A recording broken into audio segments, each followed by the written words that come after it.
Episode 2 ആദ്യ ദിനം. വലിയ ശബ്ദത്തോടെ മുറിയിലേക്ക് കയറി വന്ന സ്ത്രീയെ കണ്ട് അഭി രവിചന്ദ്രനെയും പല്ലവിയെയും ഒന്ന് നോക്കി. അവർ ഒന്നും മിണ്ടാതെ നിൽക്കുന്നത് കണ്ട് അവൻ ആ മുറിയുടെ ഒരോരത്തേക്ക് അല്പം നീങ്ങി നിന്നു. ആഡംബരത്തിന് ഒട്ടും കുറവില്ലായിരുന്നു അവർക്ക്. മോഡേൺ വസ്ത്രധാരിയായ അവരെ അഭി ഒന്ന് നോക്കി. ശേഷം അവൻ രവിചന്ദ്രനെ നോക്കി. അദ്ദേഹം അവനായി ആ സ്ത്രീയെ പരിചയപ്പെടുത്തി. ആ, ഇതെന്റെ ഭാര്യയാണ് മാലിനി. ഇദ്ദേഹമാണമ്മേ അച്ഛനെ അപകടം പറ്റിയ സ്ഥലത്ത് നിന്ന് കൃത്യസമയത്ത് ഹോസ്പിറ്റലിലേക്ക് എത്തിച്ചത്. പല്ലവി പറഞ്ഞത് ശ്രദ്ധിക്കാതെ, അഭിയെ ഒന്ന് നോക്കുക പോലും ചെയ്യാതെ മാലിനി അവിടെ കണ്ടൊരു സോഫയിൽ കയറി നിവർന്നിരുന്നു. മാലിനിയുടെ സ്വഭാവ പ്രകൃതിയും വേഷവിധാനങ്ങളും കണ്ട് അഭിക്ക് അത്ഭുതം തോന്നി. കറുത്ത നിറത്തിലുള്ള നീളൻ പാവാടയും ശരീരത്തിൽ ഇറുകിക്കിടക്കുന്ന ഒരു ചെറിയ ടോപ്പുമായിരുന്നു അവർ ധരിച്ചിരുന്നത്. തന്റെ പ്രായത്തിന് ചേരാത്ത വിധത്തിലുള്ള മേക്കപ്പും അവർ ഇട്ടിട്ടുണ്ടായിരുന്നു. How are you now Ravi? ഒഴുക്കം മട്ടിൽ തീരെ താല്പര്യമില്ലാത്തതുപോലെ മാലിനി രവിയോട് ചോദിച്ചു. മറുപടിയായി രവി ഒന്നും തന്നെ മിണ്ടിയില്ല. മാലിനി ഒരു പുച്ഛഭാവത്തോടെ രവിയെ നോക്കിയതിനു ശേഷം ബാഗിൽ നിന്നും തന്റെ ഐഫോൺ എടുത്ത് അതിൽ ആരെയോ വീഡിയോ കോൾ ചെയ്ത് ഉച്ചത്തിൽ സംസാരിച്ചു കൊണ്ടിരുന്നു. അമ്മയുടെ ഔചിത്യമില്ലാത്ത പെരുമാറ്റത്തിൽ പല്ലവിക്ക് നന്നായി ദേഷ്യം തോന്നി. ഒരു ഹോസ്പിറ്റലാണെന്ന് പോലും ആലോചിക്കാതെ അവർ അത്ര ശബ്ദത്തോടെയാണ് ഫോണിൽ സംസാരിച്ചുകൊണ്ടിരുന്നത്. ഇതെല്ലാം അഭി ശ്രദ്ധിക്കുന്നുണ്ടല്ലോ എന്നുകൂടി ഓർത്തപ്പോൾ പല്ലവിയുടെ ദേഷ്യം ഇരട്ടിച്ചു. അമ്മ എന്താണ് ഈ കാണിക്കുന്നത്? തീരെ കോമൺ സെൻസ് ഇല്ലാത്തതുപോലെ പെരുമാറരുത്. ഇതൊരു ഹോസ്പിറ്റലാണെന്ന് നിങ്ങൾ മറന്നു പോകുന്നു. അവൾ മാലിനിയോട് കയർത്തു. പല്ലവി തന്നോട് ഒച്ചയുയർത്തി സംസാരിക്കുന്നത് കേട്ട് മാലിനി അഭിയെ ഒന്ന് നോക്കി. പരിചയമില്ലാത്ത ഒരാളുടെ മുന്നിൽ വെച്ച് മകൾ തന്നോട് ശബ്ദമുയർത്തി സംസാരിച്ചത് അവർക്ക് തീരെ ഇഷ്ടപ്പെട്ടിട്ടില്ല. അവർ പല്ലവിയെ ഒന്ന് രൂക്ഷമായി നോക്കിയതിനു ശേഷം മൊബൈൽ ഓഫ് ചെയ്ത് വളരെ ലാഘവത്തോടെ അവിടെ ഇരുന്നു. നീ എന്നോട് കിടന്ന് ചാടിയിട്ട് കാര്യമില്ല. എന്തെങ്കിലും പറയാനുണ്ടെങ്കിൽ നിന്റെ അച്ഛനോട് പറയൂ. അവിടെയും ഇവിടെയും ഓടി നടന്ന് ശ്രദ്ധിക്കാതെ മനഃപൂർവ്വം വരുത്തി വെച്ചതല്ലേ. അനുഭവിക്കട്ടെ. കർമ്മഫലം ഇങ്ങനെ തന്നെ അനുഭവിക്കണ്ടേ? അതിന് ഞാനെന്ത് ചെയ്യും? അവർ പല്ലവിയെ നോക്കി പുച്ഛിച്ചതിനു ശേഷം വീണ്ടും ഫോണിൽ തന്നെ നോക്കിയിരുന്നു. അവർക്ക് മറുപടിയൊന്നും കൊടുക്കാതെ പല്ലവി തന്റെ അച്ഛനെ വിഷമത്തോടെ നോക്കിയതും അദ്ദേഹം തിരികെ അവളെ നിർവികാരമായി നോക്കുക മാത്രമാണ് ചെയ്തത്. ഈ സമയം ഫോണിൽ എന്തോ വീഡിയോ കണ്ട് ഉറക്കെ പൊട്ടിച്ചിരിക്കുകയായിരുന്നു മാലിനി. ഇതുകൂടി കണ്ടതും പല്ലവിയുടെ സകല നിയന്ത്രണവും പോയിരുന്നു. What the hell? അമ്മേ, നിങ്ങൾ എന്തൊക്കെയാണ് കാണിച്ചു കൂട്ടുന്നത്? അറ്റ്ലീസ്റ്റ് ആ വോളിയെങ്കിലും ഒന്ന് കുറയ്ക്കൂ, അവൾ അലറി. അഭി ഇതെല്ലാം അത്ഭുതത്തോടെ നോക്കി കാണുകയായിരുന്നു. ഇതെന്ത് സ്ത്രീ എന്നാണ് അപ്പോൾ അവൻ ചിന്തിച്ചത്. അഭിമന്യു, രവി വിളിച്ചതും അവൻ അയാളെ നോക്കി. നാളെ ഞാൻ ഇവിടെ നിന്നും ഡിസ്ചാർജ് ആകും. എന്റെ കാർഡ് പല്ലവി തരും. നീ നാളെ അങ്ങോട്ടേക്ക് വരൂ. നിനക്കുള്ള താമസം ഞങ്ങളുടെ ഗസ്റ്റ് ഹൗസിൽ അറേഞ്ച് ചെയ്യാം. ഞാൻ ഇതിൽ നിന്നും റിക്കവർ ആകുമ്പോഴേക്കും നീയും ചുറ്റുപാടുമായി ഓക്കെ ആകും. എന്തു പറയുന്നു? അവൻ മറുപടിയായി ശരിയെന്ന് തലയാട്ടി. ഇത്രയും നേരം അങ്ങോട്ടേക്ക് ശ്രദ്ധിക്കാതിരുന്ന മാലിനി പെട്ടെന്ന് ഫോണിൽ നിന്നും തല ഉയർത്തി അവരെ നോക്കി. കൊള്ളാം കൊള്ളാം. ഈ ആക്സിഡന്റ് ഒക്കെ പറ്റിയിട്ടും നിങ്ങളുടെ തലയ്ക്ക് വെളിവ് വന്നില്ലേ? ഏതാണ് ഇവനൊക്കെ? ഒരു പരിചയവുമില്ലാത്ത ഇന്നൊരൊറ്റ ദിവസത്തെ ബന്ധം മാത്രമുള്ള ഇവനെയൊക്കെ വിളിച്ച് വീട്ടിൽ കയറ്റി താമസിപ്പിച്ച് ഇനി അടുത്ത പണി കൂടി വാങ്ങി വെച്ചോ? നിങ്ങൾക്കെന്താ ബോധമില്ലേ? അവർ അങ്ങേയറ്റം പുച്ഛത്തോടെ പറഞ്ഞുകൊണ്ട് അഭിയെ രൂക്ഷമായി ഒന്ന് നോക്കി. അവരുടെ സംസാരം കേട്ട് അഭിക്കുള്ളിൽ എന്തോ ഒരു വിഷമം തോന്നി. മേപ്പാട് ബന്ധുക്കളുടെ സ്ഥിരമായുള്ള കുറ്റപ്പെടുത്തലുകളും തന്നെ ചൊല്ലിയുള്ള പ്രശ്നങ്ങളുമാണ് അവനപ്പോൾ ഓർമ്മ വന്നത്. തന്നെ ചൊല്ലി ഇവിടെയും ഒരു തർക്കം വേണ്ട എന്നവൻ ഉറപ്പിച്ചു. അവൻ അല്പം വിഷമത്തോടെ രവിചന്ദ്രനെ നോക്കി. അവൻ പറയാൻ വരുന്നത് എന്താണെന്ന് മനസ്സിലാക്കി രവിചന്ദ്രൻ അങ്ങോട്ടേക്ക് സംസാരിച്ചു തുടങ്ങി. നോക്ക് അഭിമന്യു, താൻ പറയാൻ വരുന്നത് എന്താണെന്ന് എനിക്ക് മനസ്സിലായി. പക്ഷേ കുറച്ചു മുൻപ് താൻ ഓക്കെ ആണെന്ന് എന്നോട് സമ്മതിച്ചതാണ്. എന്നിട്ടിപ്പോൾ താൻ ആ വാക്ക് മാറ്റിപ്പറയാൻ പോവുകയാണ് അല്ലേ? രവിചന്ദ്രന്റെ ചോദ്യത്തിന് മുന്നിൽ എന്ത് മറുപടി പറയണമെന്നറിയാതെ അഭി കുഴഞ്ഞുപോയി. ഇവിടെ കാര്യങ്ങൾ തീരുമാനിക്കുന്നത് ഞാനാണ്, അല്ലാതെ വേറെ ആരുമല്ല. തനിക്ക് ജോലി തരാമെന്ന് പറഞ്ഞത് ഞാനാണ്. അങ്ങനെ ഞാൻ പറഞ്ഞിട്ടുണ്ടെങ്കിൽ തനിക്ക് ജോലി കിട്ടിയിരിക്കും. ഇനി തനിക്ക് തീരുമാനിക്കാം എന്ത് ചെയ്യണമെന്ന്. മറ്റാരുടെയെങ്കിലും വാക്ക് കേട്ട് ഈ ജോലി ഉപേക്ഷിച്ച് പോവുകയാണെങ്കിൽ ശരി അഭിമന്യു, ഞാൻ നിങ്ങളെ തടയുന്നില്ല. അവൻ മറുപടിയൊന്നും പറയാതെ കുറച്ചുനേരം ആലോചിച്ചു നിന്നു. എന്ത് തീരുമാനിച്ചു അഭിമന്യു? എനിക്ക് സമ്മതമാണ് സർ. ഞാൻ ഈ ജോലി വേണ്ടാന്ന് വെക്കുന്നില്ല. I mean. അവന്റെ മറുപടി കേട്ടതും മാലിനിക്ക് അത്യധികം ദേഷ്യം വന്നു. കൊള്ളാലോടാ ചെക്ക, നീ ഹോസ്പിറ്റലിൽ കൊണ്ടുവന്നില്ലായിരുന്നെങ്കിൽ വേറെ ആരെങ്കിലും കൊണ്ടുവന്നേനെ. എന്തായാലും തക്കം മുതലാക്കി നീ ചുളിയിൽ ഒരു ജോലിയും സമ്പാദിച്ചിരിക്കുന്നു. കൊള്ളാം, മിടുക്കൻ. സ്റ്റോപ്പ് ഇറ്റ് അമ്മ. അവരുടെ സംസാരം കേട്ട് സഹികെട്ട് പല്ലവി അലർച്ചയോടെ അവരെ നോക്കി. അയാൾ കൊണ്ടുവന്നില്ലായിരുന്നെങ്കിൽ ആര് കൊണ്ടുവരുന്നാണ് അമ്മ പറയുന്നത്? സ്വന്തം ഭർത്താവിന്റെ ജീവൻ രക്ഷിച്ച ആളോട് ഇത്തരത്തിലാണ് സംസാരിക്കണതല്ലേ? കൊള്ളാം. പല്ലവിയുടെ സംസാരം കേട്ട് മാലിനിക്ക് നിയന്ത്രണം നഷ്ടപ്പെടുന്നത് പോലെ തോന്നി. ഇനി ഞാൻ ഇവിടെ നിന്നാ ശരിയാവില്ല. അച്ഛനും മോളും കൂടി എന്താന്ന് വെച്ചാ തീരുമാനിക്ക്. എനിക്ക് വേറെ ജോലിയുണ്ട്. അതുമാത്രം പറഞ്ഞ് തറപ്പിച്ചു നോക്കിക്കൊണ്ട് അവർ വാതിൽ തുറന്ന് പുറത്തേക്ക് പാഞ്ഞുപോയി. ഇതിനോടകം തന്നെ അബിക്ക് അവരുടെ പെരുമാറ്റത്തിൽ വല്ലാത്ത അസ്വസ്ഥത തോന്നി. അത് മനസ്സിലാക്കി രവിചന്ദ്രൻ അവനോടായി പറഞ്ഞു, ഇതൊന്നും താൻ കാര്യാക്കണ്ടടോ. അവളൊരു പ്രത്യേക ടൈപ്പാണ്. താൻ എന്തായാലും നാളെ വരൂ. ബാക്കി നമുക്കപ്പ സംസാരിക്കാം. ശരി സാർ. അവൻ നന്ദി സൂചകമായി പല്ലവിയെയും രവിചന്ദ്രനെയും ഒന്ന് നോക്കി. All the best. രവിചന്ദ്രന്റെ കാർഡ് അബിക്ക് നൽകിക്കൊണ്ട് പല്ലവി അവൻ ആശംസകൾ അറിയിച്ചു. അവൻ തിരികെ നന്ദിയോടെ ഒന്ന് നോക്കുക മാത്രമാണ് ചെയ്തത്. അവൻ മുറിവിട്ട് പുറത്തേക്ക് പോകുന്നത് പല്ലവിയും രവിചന്ദ്രനും നോക്കി നിന്നു. പല്ലവിക്ക് തന്റെ അച്ഛൻ എന്നാൽ ജീവനാണ്. തന്റെ അച്ഛൻ എന്തൊരു കാര്യം തീരുമാനിച്ചാലും അതിലൊരു ശരിയുണ്ടാകുമെന്ന് അവൾക്ക് ഉറപ്പായിരുന്നു. അടുത്ത ദിവസം രാവിലെ ഊട്ടിയിൽ തന്റെ പുതിയ ജീവിതം ആരംഭിക്കുകയാണെന്ന തിരിച്ചറിവോടെ അബി തയ്യാറാവുകയായിരുന്നു. അവൻ തന്റെ ബാഗിൽ നിന്നും അമ്മയുടെ ഒരു ഫോട്ടോ കയ്യിലേക്കെടുത്തു. അമ്മ, എനിക്കറിയാം അമ്മ ഇത് കാണുന്നുണ്ടെന്ന്. അമ്മ സന്തോഷിക്കുന്നുണ്ടെന്നും എനിക്കറിയാം. ഊട്ടിയിലെ ഏറ്റവും വലിയ കമ്പനിയായ രവിചന്ദ്രൻ സാറിന്റെ കമ്പനിയിലാണ് എനിക്ക് ജോലി. അതും സാറിന്റെ പേഴ്സണൽ അസിസ്റ്റന്റായി. ഞാൻ ഉറപ്പായും അമ്മയുടെ പേര് നിലനിർത്തി ഉയർച്ചയിലെത്തും. അമ്മയുടെ അനുഗ്രഹം എന്നും ഈ മോന്റെ കൂടെ വേണം. അവൻ അമ്മയോട് സംസാരിച്ചതിനു ശേഷം ഫോട്ടോ തിരികെ ബാഗിലേക്ക് വെച്ചു. ജോലിക്കായി പോകുന്നതിന് മുമ്പ് തന്റെ ഫയലിൽ എല്ലാ സർട്ടിഫിക്കറ്റുകളും ഡോക്യുമെന്റ്സും ഉണ്ടോ എന്നവൻ ഉറപ്പുവരുത്തി. ആത്മവിശ്വാസം കൈവിടാൻ തീരെ താല്പര്യപ്പെടാത്ത അഭി തന്റെ ജീവിതം ഊട്ടിയിൽ ആരംഭിച്ചു. തന്നിൽ രവിചന്ദ്രൻ അർപ്പിച്ച വിശ്വാസം ഒരിക്കലും ഇല്ലാതാക്കില്ല എന്നൊരു ദൃഢപ്രതിജ്ഞ കൂടി അവനെടുത്തു.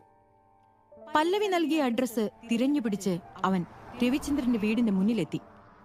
രാവിലെ തന്നെ ഒരു പയ്യൻ വരുമെന്ന് രവിചന്ദ്രൻ അറിയിച്ചത് പ്രകാരം സെക്യൂരിറ്റി അവനെ തടഞ്ഞില്ല. ഒപ്പം രവിചന്ദ്രന്റെ കാർഡ് കൂടി കാണിച്ചതോടെ അയാൾ ഉള്ളിലേക്ക് പോകുവാനുള്ള അനുവാദം നൽകി. അവൻ രവിചന്ദ്രന്റെ വീട് നോക്കി കാണുകയായിരുന്നു. ഇളം മൂടൽ മഞ്ഞിൽ ഒരു കൊട്ടാരം പോലെ ഉണ്ടായിരുന്നു അദ്ദേഹത്തിന്റെ വീട്. അവൻ വാതിലിലെത്തി ഒരു ദീർഘനിശ്വാസം എടുത്ത് പുഞ്ചിരിയോടെ കോളിംഗ് ബെൽ അടിക്കാൻ തുടങ്ങിയതും മുന്നിലേക്ക് 50 വയസ്സിൽ കൂടുതൽ പ്രായമുള്ള ഒരാൾ വന്നു നിന്നു. രവിചന്ദ്രന്റെ ഫിനാൻസ് മാനേജർ ആയിരുന്നു അത്. രാഘവൻ വർഷങ്ങളായി രവിചന്ദ്രനൊപ്പമുണ്ട്. അദ്ദേഹത്തിന്റെ സ്വത്തുവകകളും കണക്കുകളും നോക്കി തിട്ടപ്പെടുത്തുന്നത് ഇയാളാണ്. രാവിലെ 9:30 മണി എന്നൊരു സമയമുണ്ടെങ്കിൽ ജോലിക്ക് വന്നിരിക്കണം. അതിലൊരു എക്സ്ക്യൂസും പറയാൻ പാടില്ല. കൃത്യനിഷ്ഠ ഇവിടെ പ്രധാനമാണ്. മനസ്സിലായോ? അധികാരസ്വരത്തോടെ രാഘവൻ അബിയോടെ പറഞ്ഞു. അവൻ എല്ലാം അനുസരണയോടെ തലയാട്ടി. ഇന്ന് നിനക്കുള്ള ഭക്ഷണം സാറിന്റെ വീട്ടിൽ നിന്ന് തന്നെയാണ്. ഇന്നത്തേക്ക് മാത്രം. നാളെ മുതൽ നീ സ്വയം വെച്ചുണ്ടാക്കി കഴിക്കണം. രാത്രി എപ്പോഴാണ് സാർ ഉറങ്ങാൻ പോകുന്നത് അതുവരെ നിനക്ക് ഡ്യൂട്ടി ടൈം ആണ്. 1 മാസത്തേക്ക് എനിക്കൊരു ലീവും തരില്ല. അഭിയെ രൂക്ഷമായി നോക്കി ഓരോരോ നിബന്ധനകൾ മുന്നോട്ട് വെക്കുകയായിരുന്നു അയാൾ. അതെല്ലാം അഭി ചെറുപുഞ്ചിരിയോടെ കേട്ടുനിന്നു. അവനെല്ലാം മനസ്സിലായി എന്ന അർത്ഥത്തിൽ തലയാട്ടി. രാഘവൻ വീടിന്റെ ഉള്ളിലേക്ക് നടന്നു. ഇത്രയും ചെറിയ പയ്യൻ എന്തറിയാനാ? കണ്ടറിയണം. അയാൾ പിറുപിറുത്തുകൊണ്ട് നടന്നു. ഉള്ളിലേക്ക് പോകാൻ മടിച്ച് അഭി അവിടെ തന്നെ നിന്നു. അപ്പോഴാണ് 40-45 വയസ്സോളം പ്രായമുള്ള ഒരു സ്ത്രീ അവന്റെ അരികിലേക്ക് വന്നത്. സർ വരൂ. അവൻ മടിയോടെ അവരെ ഒന്ന് നോക്കി. വന്നോളൂ സർ. സർ വരുമെന്ന് രവിചന്ദ്രൻ സർ പറഞ്ഞിരുന്നു. വരുമ്പോ തന്നെ ഭക്ഷണം നൽകണമെന്നും പറഞ്ഞു. അവരുടെ സംസാരത്തിൽ നിന്നും അവിടുത്തെ വേലക്കാരിയാണതെന്ന് അവന് മനസ്സിലായി. അവരെ നോക്കി ഒന്ന് ചിരിച്ചതിനു ശേഷം അവൻ ഉള്ളിലേക്ക് പോയി. അവർ അഭിക്ക് കഴിക്കാനായി ദോശ പാത്രത്തിൽ വെച്ച് കൊടുക്കുന്നതിനിടയിലാണ് മാലിനി അങ്ങോട്ടേക്ക് വന്നത്. അഭി അവിടെ ഇരിക്കുന്നത് കണ്ടതും അവർക്ക് നന്നായി ദേഷ്യം വന്നു. ലക്ഷ്മി! ഒരലർച്ചയായിരുന്നു അത്. ലക്ഷ്മിയും അഭിയും ഒരുപോലെ തിരിഞ്ഞു നോക്കി.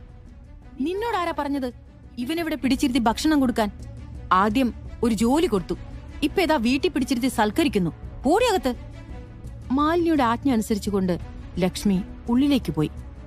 അവരുടെ രൂക്ഷമായ നോട്ടം കണ്ട് കഴിക്കാതെ അഭി കസേരയിൽ നിന്ന് എഴുന്നേറ്റു. അപ്പോഴാണ് രവിചന്ദ്രൻ സർ റെഡിയായി അങ്ങോട്ടേക്ക് വന്നത്. ആ, താൻ എത്തിയോ? ബഹുമാന സൂചകമായി അവനൊന്ന് ചിരിച്ചു. രവിചന്ദ്രൻ എഴുന്നേറ്റ് നിൽക്കുന്ന അഭിയെയും കഴിക്കാതെ ബാക്കി വെച്ചിരിക്കുന്ന ആഹാരവും നോക്കി. എന്താടോ, താൻ ഭക്ഷണം കഴിക്കുന്നില്ലേ? അത് വേണ്ട സർ, ഞാനിപ്പോ കഴിക്കുന്നില്ല. അഭിയുടെ ഒഴിഞ്ഞുമാറ്റത്തിൽ നിന്ന് എന്തോ പ്രശ്നമുണ്ടെന്ന് രവിചന്ദ്രന് മനസ്സിലായി. ഒപ്പം മാലിനി കൂടെ അവിടെ നിൽക്കുന്നത് കണ്ടതോടെ അയാൾക്ക് ഏകദേശം കാര്യം പിടികിട്ടി. കാര്യമൊക്കെ എനിക്ക് മനസ്സിലായി. തൽക്കാലം താൻ കഴിക്കേ. ഇവിടെ ആരും പറയുന്നത് കാര്യമാക്കാൻ നിൽക്കണ്ട. ഇവിടെ എല്ലാ സൗകര്യങ്ങളും ഉണ്ട്. സ്വന്തം വീടായി കണ്ടാ മതി താൻ. അയാളുടെ വാക്കുകൾ കേട്ട് രവിചന്ദ്രൻ എത്ര നല്ല മനുഷ്യനാണ് എന്നവൻ ഓർത്തുപോയി. അഭിയോടുള്ള രവിചന്ദ്രന്റെ സമീപനം ഇഷ്ടപ്പെടാതെ മാലിനി അവിടെ നിന്നും ദേഷ്യത്തോടെ പോയി. മാലിനി അവിടെ നിന്ന് പോയതിന്റെ പിന്നാലെ പല്ലവി അവിടേക്ക് വന്നു. അവൾ അഭിയെ കണ്ട് കണ്ണും ചിമ്മി കാണിച്ചു. അവൻ തിരികെ ഒന്ന് ചിരിക്കുക മാത്രം ചെയ്തു. പല്ലവി അവളുടെ അച്ഛന്റെ അടുത്തേക്ക് വന്നിരുന്നു.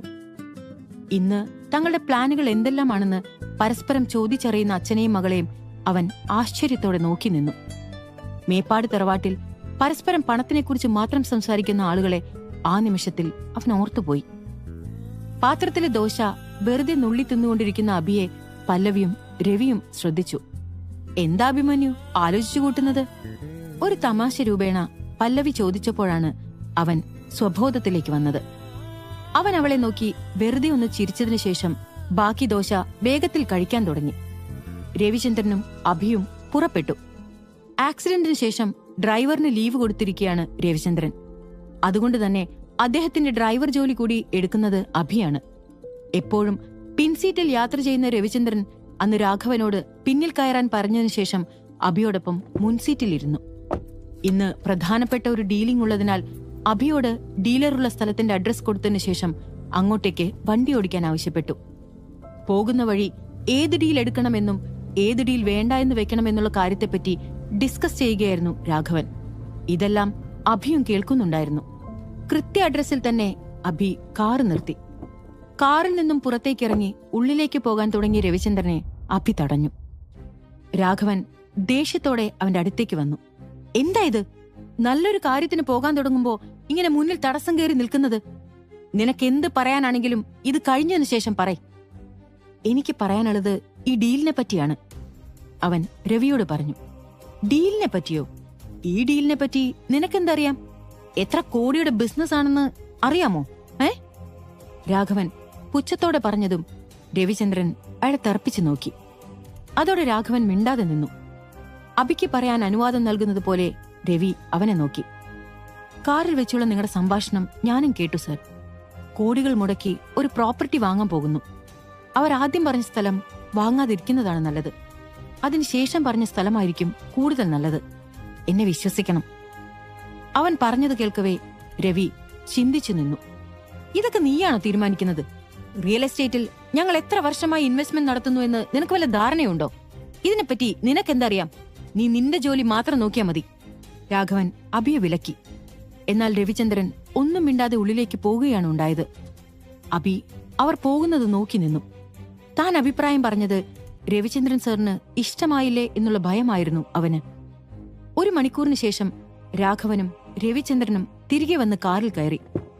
കാർ തിരികെ വീട്ടിലേക്ക് പോകാൻ തയ്യാറെടുത്തു. യാത്രക്കിടയിൽ ആരും ഒന്നും തന്നെ മിണ്ടിയില്ല. രവിചന്ദ്രൻ ഒന്നും മിണ്ടാതെ ഇരിക്കുന്നത് കണ്ട് അഭിക്ക് ആകെ പരിഭ്രമം തോന്നി. താൻ കാരണമാണോ അദ്ദേഹം ഒന്നും മിണ്ടാത്തത് എന്നവൻ ചിന്തിച്ചു. കുറച്ച് സമയത്തിനു ശേഷം രവിചന്ദ്രന്റെ ഫോൺ റിംഗ് ചെയ്തു. യെസ്, പറഞ്ഞോളൂ. തിരക്കിയോ? എന്ത്? സത്യമാണോ? ഓക്കെ, അങ്ങനെയാണല്ലേ. ആ ശരി, ഞാൻ നോക്കിക്കോളാം. അത്രമാത്രം പറഞ്ഞ് അയാൾ ഫോൺ കട്ട് ചെയ്തു. ഫോൺ കട്ട് ചെയ്തതും രവിചന്ദ്രൻ അഭിയെ നോക്കി. ഞങ്ങൾ വാങ്ങാൻ പ്ലാൻ ചെയ്ത പ്രോപ്പർട്ടിക്ക് പ്രശ്നങ്ങളുണ്ടെന്ന് നിനക്കെങ്ങനെ അറിയാമായിരുന്നു? അപ്പോഴാണ് അഭിക്ക് സമാധാനമായത്. രവിചന്ദ്രന്റെ മുഖത്ത് നിറഞ്ഞ പുഞ്ചിരിയായിരുന്നു. നിങ്ങൾ രണ്ടുപേരും പറയുന്നത് ഞാൻ കേൾക്കുന്നുണ്ടായിരുന്നു. ആദ്യം പറഞ്ഞ സ്ഥലം ഞാൻ ഇങ്ങോട്ട് വന്നപ്പോൾ കണ്ടതാണ്. ആ സ്ഥലത്തിനെ ചുറ്റി ഒരുപാട് ഹോട്ടലുകളും വീടുകളും ഉണ്ട്. അതുമാത്രമല്ല, ഊട്ടിയിലെ പ്രധാനപ്പെട്ട ഒരു സ്ഥലത്താണ് ആ പ്രോപ്പർട്ടി ഉള്ളത്. അങ്ങനെയുള്ള പ്രോപ്പർട്ടിക്ക് അവർ ഇപ്പോൾ പറഞ്ഞതിന്റെ ഇരട്ടി വിലയുണ്ടാകും. പക്ഷെ സാറിനോടൊപ്പം ഡീൽ ചെയ്യാൻ വന്ന ആൾ പറഞ്ഞ തുക വളരെ ചെറുതാണ്. അതിനെപ്പറ്റി ചിന്തിച്ചപ്പോൾ എനിക്കൊരു സംശയം തോന്നി. ഉറപ്പായും ആ ലാൻഡിന്റെ ഡോക്യുമെന്റ് കറക്റ്റ് ആയിരിക്കില്ല. അഭി പറഞ്ഞു നിർത്തി. അതെ, നീ പറഞ്ഞത് ശരിയാണ്. ലാൻഡിന് ഒരുപാട് പ്രശ്നങ്ങളുണ്ട്. ജോലിയുടെ ആദ്യ ദിവസം തന്നെ രവിചന്ദ്രനെ തൃപ്തിപ്പെടുത്താൻ കഴിഞ്ഞ സന്തോഷത്തിൽ അഭി കാർ ഓടിച്ചു. എന്നാൽ പുറകിലിരിക്കുന്ന രാഘവന് ഇതൊന്നും തീരെ ദഹിച്ചില്ല. ഇന്ന് കയറി വന്ന പയ്യൻ രവിചന്ദ്രന്റെ മനസ്സിൽ ഇത്രത്തോളം സ്ഥാനം പിടിക്കുന്നത് അയാൾക്ക് ഇഷ്ടപ്പെടുന്നുണ്ടായിരുന്നില്ല. തുടർന്നുള്ള ദിവസങ്ങളിൽ എന്തൊക്കെയായിരിക്കും അഭിയുടെ ജീവിതത്തിൽ സംഭവിക്കാൻ പോകുന്നത്? ഒരു ഡ്രൈവറിന്റെ സ്ഥാനത്ത് അരികിലിരിക്കുന്ന അഭി പിള്ളൈ ഗ്രൂപ്പിന്റെ അവകാശിയാണെന്ന് രവിചന്ദ്രൻ തിരിച്ചറിയുമോ? അറിയുവാനായി കേട്ടുകൊണ്ടേയിരിക്കും.